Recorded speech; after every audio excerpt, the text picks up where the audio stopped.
Welcome into Duval Daily, presented by GenJag.com. I'm Jordan DeLugo. Thank you so much for tuning in here on Monday, October 14th. An ugly Monday to wake up and be a Jacksonville Jaguars fan. There's no doubt about it. Wanted to talk about, we already talked about the result of the game yesterday. Jaguars falling 35-16 to the Chicago Bears in London. The Jaguars defense, though, it is an embarrassment. And yesterday when I was talking about it, I said, feel a little bit for Ryan Nielsen with the Tyson Campbell injury. And the fact that from a roster construction standpoint, he was handed a defense that was one cornerback injury away from completely falling apart. But I think that Ryan Nielsen has certainly some ownership in why the Jaguars defense is playing so poorly. So we're just going to talk about the Jaguars defense, where it's at, why it's struggling so much, and just kind of talk through this one here today. It's ugly, 1-5. So over the last 2 weeks, the Jaguars defense has allowed a staggering 35 points to the Chicago Bears, 34 points to the Indianapolis Colts. On the year, they've allowed 14 passing touchdowns and had just one interception. They are as much a cause for the Jaguars being 1-5, having this 1-5 start, as any other aspect of the roster. The defense absolutely is. And this has been the most disappointing and embarrassing season probably ever in franchise history. Literally, in franchise history. If you're the owner, Shad Khan, and you tell me, you tell everyone, this is the best team and coaching staff ever assembled in Jacksonville, and you're now 1-5, can't stop the hemorrhaging on defense, can't get it right on offense. You're 1-5. The only game you won is against a team that hasn't been able to win in your building in 10 years. A decade. And, let's not get it twisted. These two offenses that put up these types of points and numbers against them, the Colts and the Bears, they are not great offenses right now. Yeah, the Bears also put up 34 against the Panthers, but you look at when they've played decent defenses, they haven't been able to do anything close to this. Nothing close. And the Colts, neither have they, right? They barely eked one out against the Titans this past week, scored 20 points. So what's gone wrong with this defense specifically? I'll tell you one thing. We heard about these rotations that they're going to have all offseason and during the preseason and all that. And I said, okay, I'm willing to give Ryan Nielsen the benefit of the doubt with the rotations. But I also said, when this starts to not make sense, when it starts to not work, there's going to be hell to pay. Fans are going to be pissed. They're going to be livid. Guess what? It ain't working. Especially up front. Like your best defensive players, Josh Hines-Allen, Trayvon Walker, your best pass rushers, they're not on the field in critical situations sometimes. That just doesn't make any sense to me. It really doesn't. And then, rotating at linebacker, it's been okay, but I think it still doesn't make, why, and I know Foye is not healthy right now, but when he was healthy, he was rotating so much. Why don't you want that guy on the field every play? And look, is it to, help prevent injuries? Because it certainly didn't do that, right? Foye was like an Iron Man for the Jaguars. I'm not saying he got injured because of rotations, but it didn't help. Certainly did not help. So the rotations just don't make sense at times, especially when they're rotating. In key situations, Josh Hines-Allen and Trayvon Walker have got to be on the field. And they should be on the field with Eric Armstead as a 3-tech on the interior. Why is Eric Armstead a defensive end? This is another one where it was like, okay, I hear you. You're saying he's going to play defensive end. You're not listing him as a defensive lineman or a defensive tackle. You're listing him as a defensive end. And that's where he's going to play more often than not. That doesn't make any sense. Anyone who's watched him over the last several years knows that, yeah, if you want to play him at defensive end and base for some run defense, sure.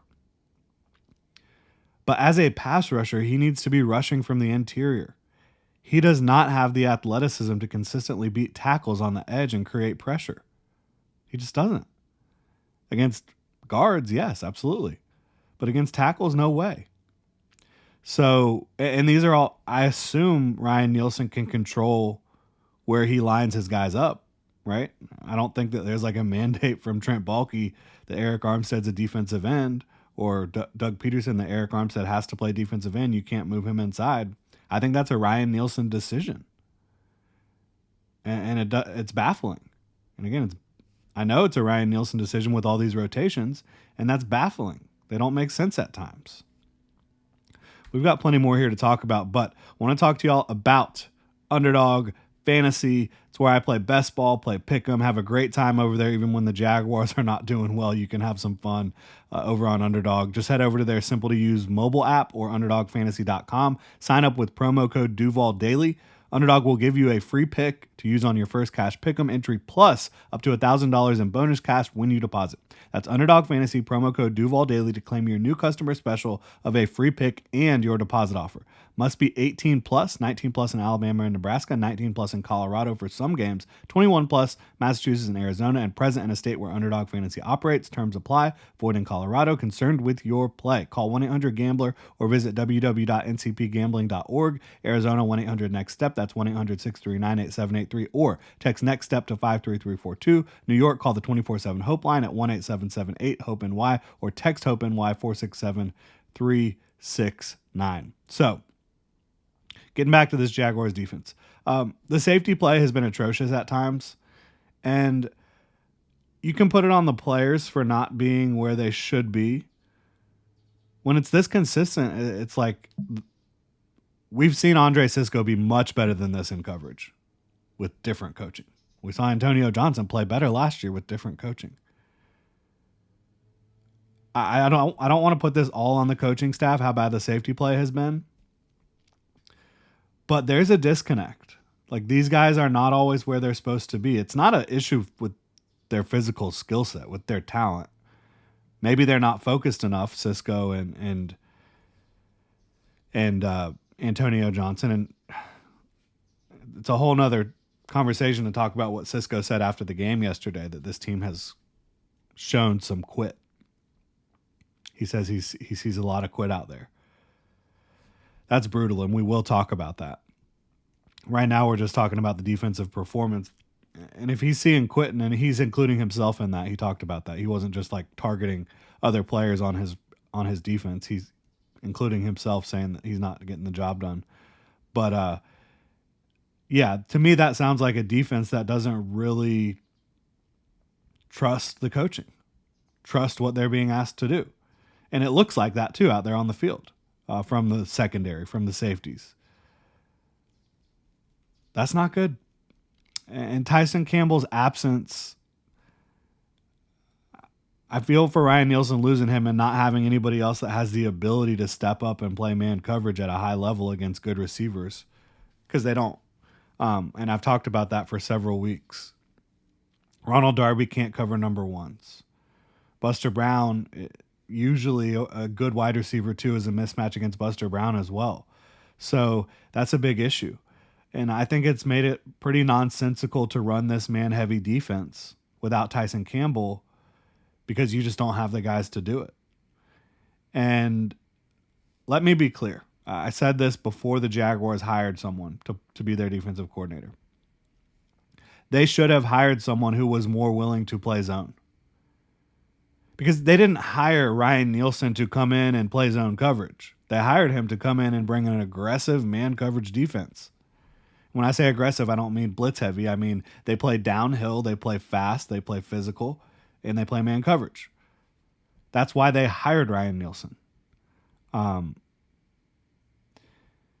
know they didn't hire him to play zone, so maybe it's an issue with like expectations versus what you actually have on your defense.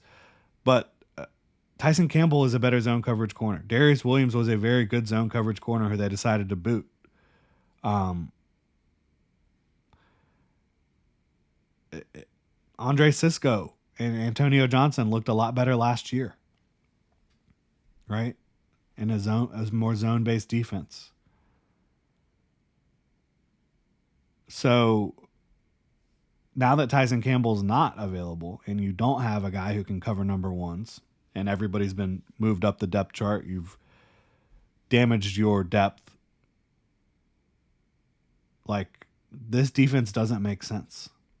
It just doesn't. Bottom line. I do think they also miss Foye Oluokun a good bit. Not many people are talking about that because the linebackers are playing pretty well. But Foye being out there would make a difference in these two losses. I absolutely believe that. I think he's probably worth 6-7 points off the board based on his ability in coverage, his communication, his leadership. So they miss him a good bit. And they're expecting to get him back in a couple weeks. Tyson Campbell could be back next week. I wouldn't rush him, though. And again, this is a team that's undisciplined. We've talked about it a little bit defensively. That's on the players and coaches. It's a disconnect. It's not good enough. And it's not looking good for Ryan Nielsen, not one bit. But it's also not like, I'm not just trying to scapegoat Ryan Nielsen right here. It's also not looking good for the head coach, Doug Peterson, because he's ultimately responsible for all of this. It's not looking good for Trent Baalke either. It's not, everything must go when it comes to coaching and front office, in my opinion. And we talk about, the Jaguars are a team that goes on streaks. They're a streaky football team. Yeah, they are.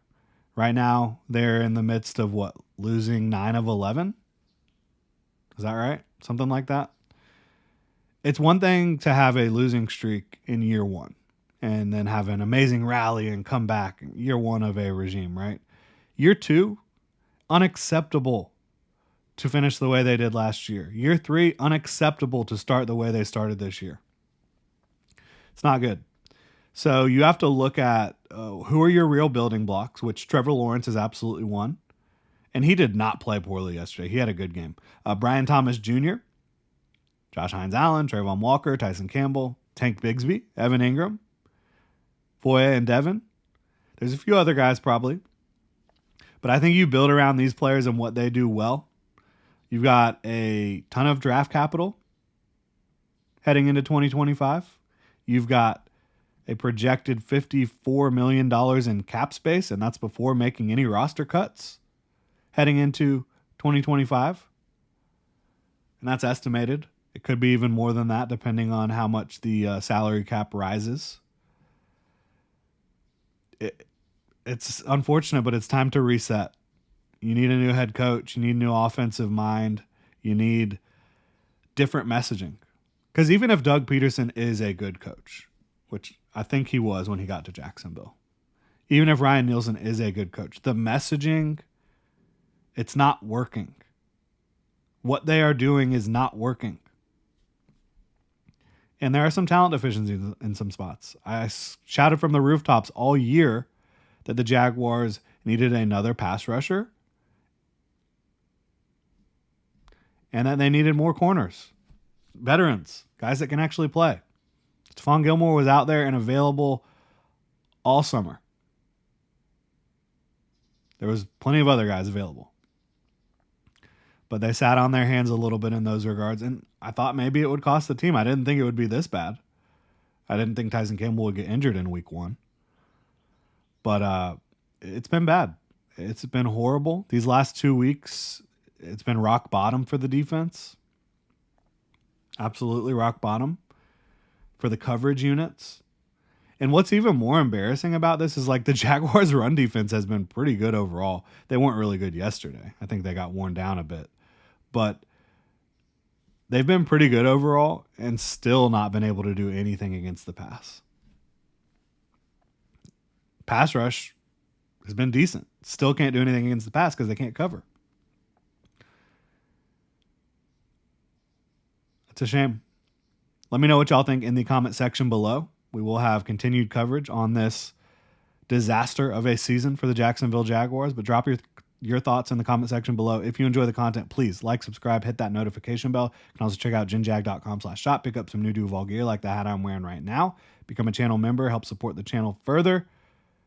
Y'all try to have a good one.